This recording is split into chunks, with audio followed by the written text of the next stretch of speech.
এই দুটি সময় ভুলেও ঘুমাবেন না, তাহলে আপনি ফকির হয়ে যাবেন, আপনার ঘর থেকে বরকত উঠে যাবে। শুধু তাই নয়, এই দুইটি সময় যারা ঘুমায় তাদের উপর আল্লাহর অভিশাপ রয়েছে। রাসূলুল্লাহ সাল্লাল্লাহু আলাইহি ওয়াসাল্লাম এই দুইটি সময় ঘুমাতে নিষেধ করেছেন। রাসূলের কথা যারা অমান্য করবে তাদের ঈমান নষ্ট হয়ে যাবে, তেমনি তাদের দুনিয়া ও আখিরাত ধ্বংস হয়ে যাবে। প্রিয় দর্শক, রাসূলুল্লাহ সাল্লাল্লাহু আলাইহি ওয়াসাল্লামকে বিশ্বাস করলে অবশ্যই আলহামদুলিল্লাহ কমেন্ট করবেন এবং ভিডিওটি যথেষ্ট পরিমাণে শেয়ার করে দিবেন। হয়তো না জানার কারণে অনেকেই এই দুইটি ভুল করে থাকে। এই দুইটি সময় যারা ঘুমায় তাদের ঘরে অভাব অনটন লেগেই থাকবে। যতই টাকা পয়সা ইনকাম করুক না কেন, তাদের টাকা পয়সায় কোনো বরকত থাকবে না। এগুলো আমার কথা নয়, এগুলো আমার রাসূলের কথা। বিশ্বাস না হলে অবশ্যই মিলিয়ে নিবেন, অবশ্যই ভিডিওটি সম্পূর্ণ দেখবেন ও 2 নম্বর সময়টি অবশ্যই জেনে নিবেন, কারণ এই সময়টি অতি গুরুত্বপূর্ণ একটি সময়, যা একটি বান্দা ধ্বংসের জন্য যথেষ্ট। আল্লাহর রহমত ছাড়া আপনি কখনোই আর্থিকভাবে সফলতা অর্জন করতে পারবেন না। 1 নম্বরে রাসূলুল্লাহ সাল্লাল্লাহু আলাইহি ওয়াসাল্লাম যে সময়টিতে ঘুমাতে নিষেধ করেছেন তা হলো ফজরের পরবর্তী সময়।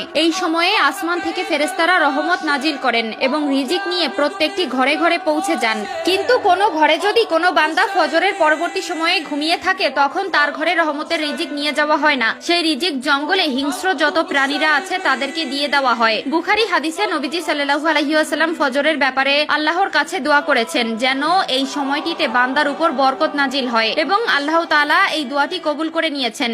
ফলে মানুষের রিজিকের ব্যবস্থা আল্লাহ তাআলা সকালবেলা করে থাকেন। অনেকের ঘরে বরকত হয় না, এর কারণ হলো সে ফজরের সময় ঘুমিয়েছিল এবং আল্লাহর কাছে দোয়া করা থেকে বিরত ছিল। এমনকি যারা এই সময়টিতে ঘুমায় তাদের সংসারে অভাব অনটন ও অসুস্থতা লেগেই থাকে। 2 নম্বরে রাসূলুল্লাহ সাল্লাল্লাহু আলাইহি ওয়াসাল্লাম যে সময়টিতে ঘুমাতে নিষেধ করেছেন তা হলো মাগরিব